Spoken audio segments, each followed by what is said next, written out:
Hello everyone, welcome back to my channel. अगर आप मेरे चैनल पे न्यू हो तो मैं यहाँ पे हॉरर वीडियो अपलोड करती हूँ, हॉरर स्टोरीज अपलोड करती हूँ। और अगर आप इंटरेस्टेड हो तो लास्ट तक देखना वीडियो को। और मेरे चैनल पे और भी हॉरर स्टोरीज अपलोडेड है, तो जाओ जाके चेक करना, विजिट करो मेरे चैनल पे। और आज की कहानी होने वाली है तस्वीर के ऊपर। कुछ ऐसे तस्वीर जिन्हें शायद लोग कभी ना भूलें। रात के शांत अंधेरे में जब हर आवाज़ सो चुकी होती तो कुछ कहानियाँ ऐसी होती हैं जो जागती हैं। कुछ ऐसी कहानियाँ जो हमने कभी सुनी भी नहीं है। कुछ ऐसी पुरानी कहानियाँ, कुछ डरावनी कहानियाँ ऐसी जिन्हें सोचना और सुनना बहुत अलग बात है, यानी बहुत हिम्मत की बात है। उन कहानियों को अगर कोई सुन ले या जान ले या उनके पीछे के राज को सुन ले तो शायद वो इंसान हमेशा के लिए सो सकता है। आज की कहानी कुछ इसी तरह की है। चलिए कहानी को शुरू करते हैं। कहानी का नाम है अधूरी तस्वीर। रात के करीब 12:30 बजे थे। शहर से दूर पहाड़ियों के बीच एक छोटा सा गांव भैरवपुर था। यहीं पर रहता था अर्जुन, जो पुराने घरों और खंडरों की फोटोग्राफी करता था। उस रात उसे गांव के बाहर पड़े हुए एक छोड़े हुए हवेली की तस्वीर लेनी थी। हवेली वैसी ही थी जैसे लोग डरावनी कहानियों में बताते हैं। टूटी खिड़कियां, हवा से हिलते लकड़ी के दरवाजे। अर्जुन ने कैमरा निकाला और हवेली में कदम रखा। अंदर दाखिल होते ही ठंडी हवा का झोंका आया, लेकिन झोंका खिड़की से नहीं, पीछे के बंद कमरे से आया था। उसने उसे अनदेखा किया और तस्वीर लेने लगा। कैमरे की फ्लैश की रोशनी में कमरे की दीवार पर कुछ पुरानी तस्वीरें लटकती दिखाई दी। कहीं परिवार, कहीं बच्चे, कहीं एक ऐसी औरत जो मुस्कुरा रही थी उन्हें देखकर। लेकिन अजीब बात यह थी कि हर तस्वीर में चेहरा धुंधला था। अर्जुन ने सोचा शायद वक्त के साथ तस्वीरें खराब हो गई होंगी। अर्जुन ने जैसे ही तस्वीर खींची उस औरत की, उसका चेहरा एकदम साफ, जैसे मानो एकदम वो सामने में खड़ी हो। और एक अजीब चीज, जैसे अर्जुन ने फोटो क्लिक की थी ना उस समय, वो औरत सीधे अर्जुन की तरफ देख रही थी, मानो कि वो फोटो में ही नहीं बल्कि रियल में अर्जुन को देख रही हो। जैसे हम लोग फोटो कैसे क्लिक करते हैं, सामने में लोग रहते हैं तो खींचते वक्त वो सामने में देखते हैं हमें, वैसे वो अर्जुन को जस्ट ऐसे देख रही थी। अर्जुन जो था वो घबरा गया। उसने दोबारा सोचा कि शायद हो सकता है कि मुझे फॉल्ट हुआ होगा फोटो लेने में, या हो सकता है कि कैमरा ब्लर हो गई होगी, कुछ भी हो सकता है। उसने ऐसा सोचा तो उसने बोला कि मैं दोबारा से क्लिक करता हूँ। जैसे ही उसने कैमरा उठाया क्लिक करने के लिए, तभी पीछे से आवाज आई, थप थप थप की। अब अर्जुन एकदम घबरा गया, मानो कि उसे कुछ ऐसा महसूस हो रहा हो जैसे कि वो यहाँ पे रुकना ही नहीं चाहता हो, मतलब कि बहुत ज्यादा डर गया वो। और अर्जुन तो घबराया हुआ था ही पहले से तो। और जब वो मतलब मुड़ रहा था पीछे देखने के लिए कि ऐसा क्या आवाज, ऐसी क्या चीजें सुनाई दे रही हैं उसको, तो जैसे ही वो सोचता है कि अब मैं मुड़ता हूँ, हवा और बर्फ की तरह ठंडी हो गई, मानो कि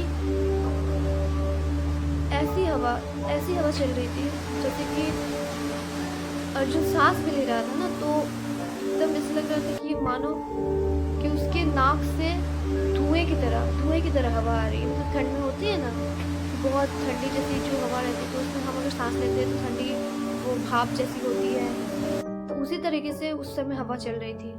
अर्जुन बाहर निकलने ही वाला था कि तभी उसने देखा बाहर निकलते के साथ कि एक और कैमरा बाहर रखा हुआ है।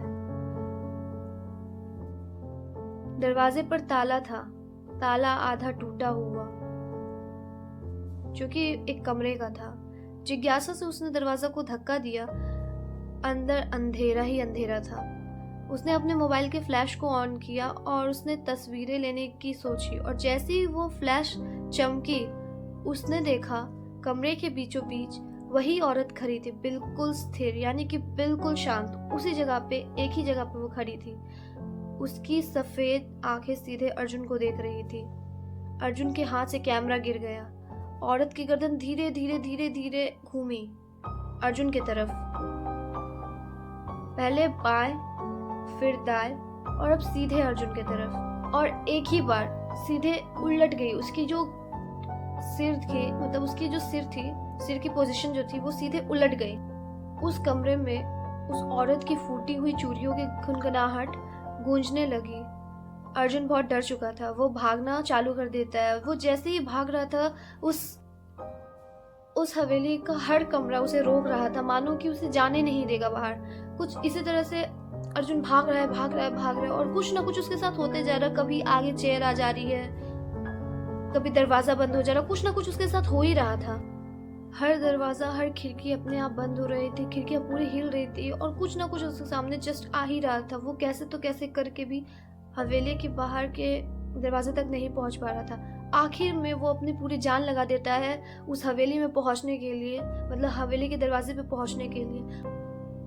वो पूरा डर चुका था। उसे समझ नहीं आ रहा था कि मुझे आगे क्या करना चाहिए। वो भाग रहा है, बस भाग रहा है। उसे कुछ भी समझ नहीं आ रहा, कुछ भी आगे दिखाई नहीं दे रहा, बस वो भाग रहा है अंधेरे में। आखिरकार वो उस दरवाजे तक पहुंचे जाता है जो दरवाजा मेन होता है उस हवेली से बाहर निकलने का। और जैसे ही वो हवेली से बाहर निकलने वाला ही था, अभी ये मानो कि ये दरवाजा है और वो दरवाजा को अभी पार करके जाता ही बाहर, कि तभी उसके कंधे पर एक बर्फ सी ठंडी हाथ का एहसास हुआ उसे, जैसे कोई या किसी ने उसके कंधे के ऊपर हाथ रखा हो। अर्जुन डर जाता है, पूरा का पूरा स्थिर, वहीं पे हिल भी नहीं पा रहा था। वो ऐसा डर चुका था। तभी वो सोचता है कि अब मैं पीछे मुड़ के देखता हूँ कौन है।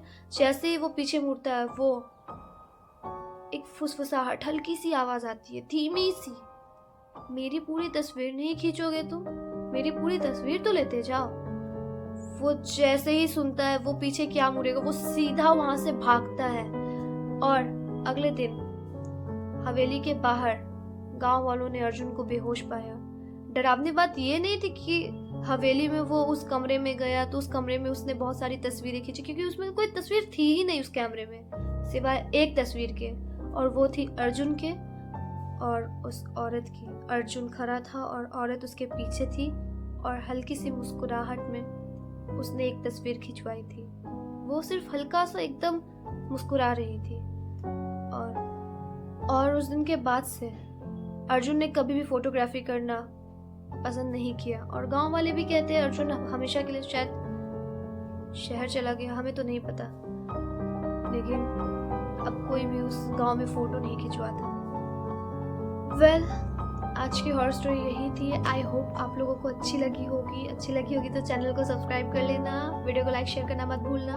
और हाँ, मेरे चैनल पे और भी हॉरर स्टोरीज अपलोडेड है, तो जाके चेक करो अगर आप इंटरेस्टेड हो तो।